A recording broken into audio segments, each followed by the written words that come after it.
A couple things that we want to talk about today. We'll hit on some very exciting news regarding public safety. I'll talk real briefly on the state budget, and then we're going to talk about our volunteer initiative and the progress and the new kind of lead sponsor that we have coming to the table on that. So let me just start with, I'm thrilled today to announce that Sacramento has been chosen and the recipient of a federal grant called the COPS program. We will get about $9.5 million that will go toward public safety, and that is very, very exciting. There are so many negative things going on in our economy. There's so many challenges. For us to get some good news like this at this particular time is extremely exciting. It's a possibility where we'll be able to hire maybe between 30 and 35 new officers going forward. As you know, one of my campaign promises was to make sure that we try to increase the number of cops that we have per capita. We're not there, but this certainly is a step in that direction.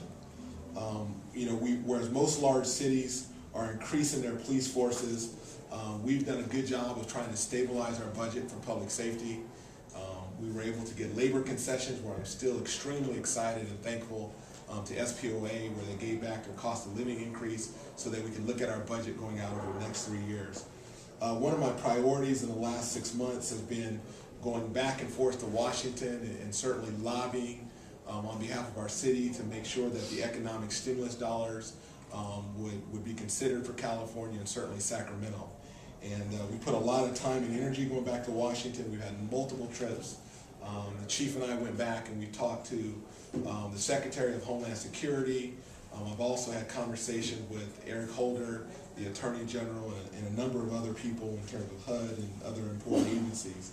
And there's just no doubt that our city is starting to get the attention of people at the state capitol and certainly nationally, because we're going to shake trees and we're going to make noise and we're going to let people know that, we're the capital city of California, which I think is very significant. The 7th largest economy in the world.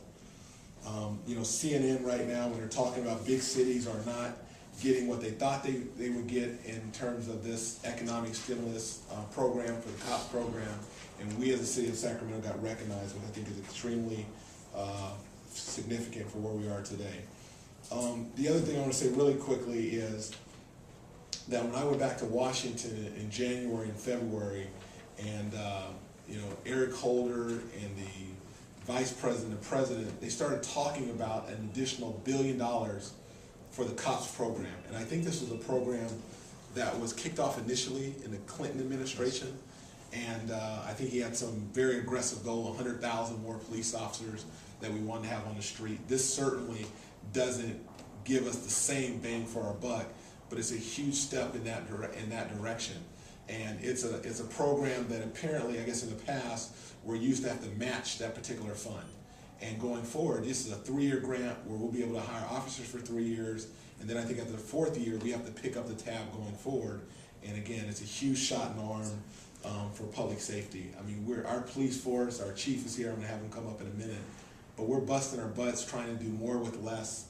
Again, our citizens in the community of Sacramento need to know that we're gonna fight with all of our might to make public safety a top priority, and to be able to get more police officers in a down economy because of a grant like this is extremely, extremely significant.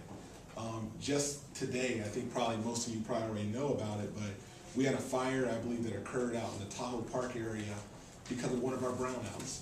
And a house had been severely burned. And it just goes to show that we've got to keep fighting this good fight when it comes to public safety. And we're going to do everything that we can to make sure that brownouts don't impact our ability to deliver the services that we need on the fire department side of things. But this is very good news today for the city of Sacramento. And I'd like the Chief of Police to come up, Rick Braziel, and just give thoughts or two in terms of your perspective. And he was in a very important meeting, pulled him out to come, because this is what we've been fighting for, and this certainly gives us a huge leg up in a very difficult time. Chief. That's right. Welcome. I can't underscore what the mayor talked about, the multiple visits that he made back to Washington. We have 2 huge advocates, one in the mayor and 2 in Congresswoman Matsui. And between those 2 partnerships that we have for the city and representing the city, we are on the map when it comes to attention and getting the attention back in Washington that we never had before. the conversations that we're having, not only in DC, but at other venues across the country where people mention, oh, you're from Sacramento, and we're now on the radar screen when it comes to that. There are a lot of police chiefs and sheriffs right now that are happy. I am. There are a lot of police chiefs and sheriffs that are very disappointed because they expected monies to come through and either they didn't get any or they got much less than they expected.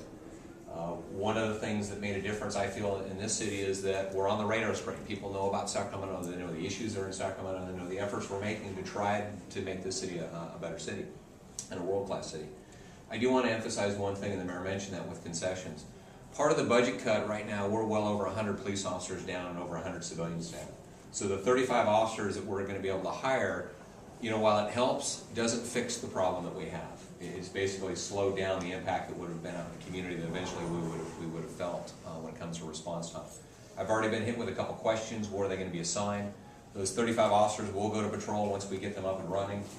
I want to give a caveat on timelines.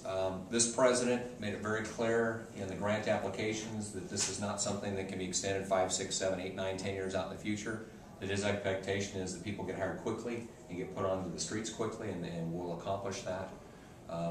But it does take several months to get people up and running, hired on the street, and then another 12 months to get them trained and actually out there functioning. So as far as officers handling calls on the street, we're still a year to 18 months before they impact calls out there with the city of Sacramento.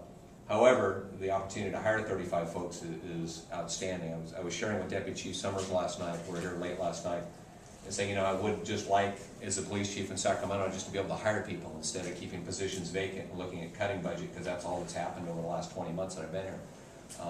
And then you came in this morning and said, I don't know what caused that conversation, but it looks like we're going to be able to hire. So I hope that doesn't mean now I have to retire. Because I'd like to hire a lot more than the 35 and keep growing the organization and keep providing a better service to the citizens of Sacramento. So in closing, I'd like to thank the mayor particularly for the visits back to DC. We are on the radar screen. People are paying attention, not just in DOJ, but in Homeland Security, and it's because of his efforts and the efforts of Congresswoman Matsui. So thank you. Thanks, Chief. I don't know how long the chief can stick around. Here for A couple minutes. Okay, great. You know, Chief, correct me if I'm wrong. I mean, part of the reason when they looked at what cities they selected, that part of it was the crime rate, part of it was the financial needs of cities, and then certainly the community-oriented police program that the COPS program we already have in place, and that's a model national program that we have. So by virtue of those three factors, it really put us up at the top of the radar as well. So again, Chief, I just want to thank you and all the men and women in uniform and say, you know, we got a good fight to fight, we got a lot of work to do, but this is definitely a shot in the arm. So thanks for coming today. Thank you. Second thing, state budget. I think everyone knows that kind of where we are with the state budget today. The governor, you know, took his pen out and made some additional cuts and made sure that there was a reserve in place and relatively a balanced budget. And you know, again, I am pleased for the state of California on one hand that we have a budget, but on the other hand, you know, I'm disappointed that local revenues were used to balance the budget. In particularly our property taxes as well as our redevelopment dollars. And again, property taxes, you're talking about $12 million for the city of Sacramento, and redevelopment, you're talking $26 million. So that's a significant hit. Neither of those, I believe, come out of our general fund, but they certainly lessen our ability to deliver on some significant projects for the city of Sacramento. The one positive with all the lobbying that mayors and everyone did in terms of the state over and over is we were able to preserve the gas tax. That was something else that the key folks at this Capitol wanted to take to balance their budget, and at the end of the day we were able to hold out and win and prevail, and that would have been an additional $8 million, and you're talking about 100 jobs or so. So we were able to preserve the gas tax. So that was a win, you know, for the city. So I guess 1 out of 3 in this case. If we're playing baseball, would be great. In terms of city, it's acceptable in terms of our challenge today. So that's my quick comments on the state. The other thing I want to talk about really quickly today is volunteerism. It is something that we're going to continually talk about in the city of Sacramento because it's what we can control. We cannot control what the state does. We cannot control the economy. But we can certainly get our people in our community to step up and do even more. This week I'm going to be out speaking at Vision Service Plan. They have a huge amount of employees, over 2,000 employees. And